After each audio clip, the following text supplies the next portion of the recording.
Ajo është duke u kujdesur për vjerën e saj, edhe pse është e martuar në shtëpi tjetër, do të thënë kujdeset konkretisht për ish vjerën. Përshëndetje Tiranë. Uroj që të jesh sa më mirë dhe dua që të ndaj rrëfimin tim.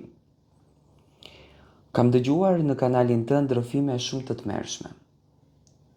Dhe sinqerisht më vjen shumë keq që nuset e ditës së sotme nuk dinë në asnjë mënyrë që të kujdesen për vjerat e tyre.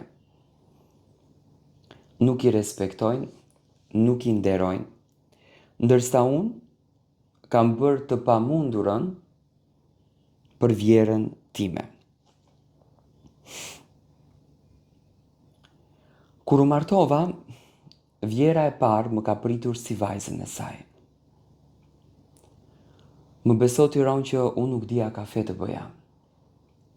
Unë nuk dija 2 kokra ves të skuqja. Ishte ajo që punonte në shtëpi, sikur unë të mos kisha asnjë